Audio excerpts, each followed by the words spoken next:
Bahagia adalah suatu keadaan atau perasaan senang dan tentram, yang dimana yang dimaksud dengan senang dan tentram di sini adalah bebas dari segala hal yang menyusahkan. Nah, karena bahagia itu adalah sebuah perasaan, berarti bahagia itu hanya bisa dirasakan di dalam hati, tidak berwujud. Tentunya kita semua sebagai seorang manusia atau individu harus merasakan kebahagiaan secepatnya dan selamanya. Karena bahagia adalah tujuan utama manusia hidup di dunia ini. Dan dampaknya ketika kita merasakan kebahagiaan, kita akan menjadi lebih sukses lagi. Lalu di mana kita bisa mendapatkan kebahagiaan? Tentunya di mana saja.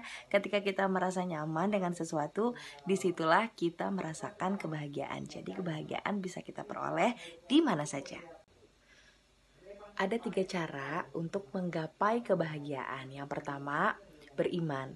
Nah, yang dimaksud dengan beriman di sini adalah meyakini adanya Allah Subhanahu wa taala, Tuhan yang Maha Esa, dan meyakini juga sifat-sifat Allah Subhanahu wa taala, Tuhan yang Maha Esa. Yang kedua adalah berbuat baik.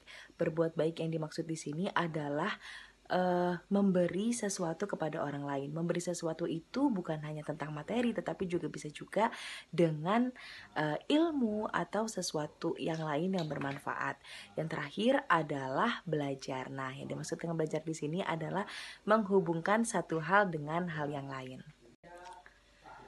Pembelajar adalah seseorang yang memiliki kesadaran untuk belajar. Nah, tadi sudah disinggung definisi dari belajar, yaitu suatu kegiatan menghubungkan satu hal dengan hal yang lain dan mengambil hikmah dari yang sudah dipelajari. Dan pembelajar itu juga harus memiliki kemauan untuk memperbaiki diri. Tentunya kita sebagai orang dewasa. Nah, yang dipelajari di sini ada 3. Yang pertama ada sisi IQ, Intelligent Question. Di sini kita belajar bagaimana cara memahami karakter anak.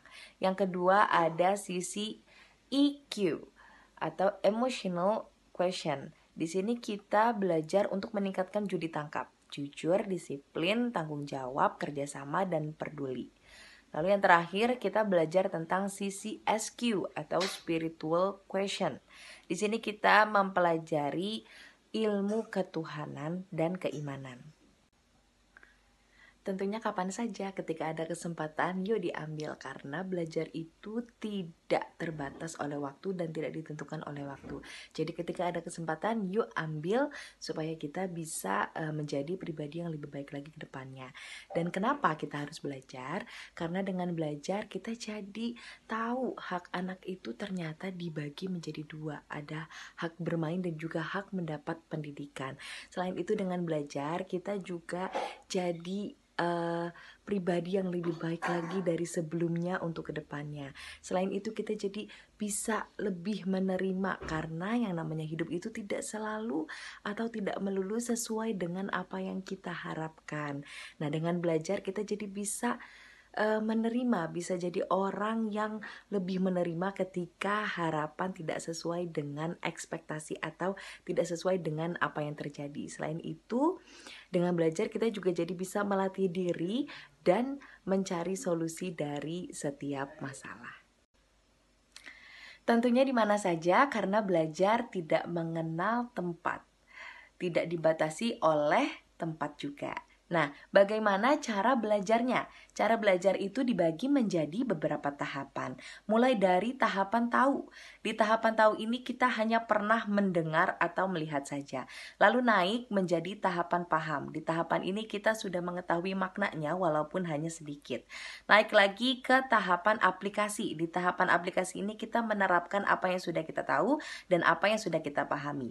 Lanjut lagi, naik lagi ke tahapan analisa. Di sini kita mengurangi menguraikan apa yang sudah kita aplikasikan, apa yang sudah kita terapkan. Lanjut lagi ke tahap sintesa. Di tahap sintesa ini setelah menguraikan, kita menyatukannya kembali menjadi sebuah kepercayaan, menjadi sebuah keyakinan.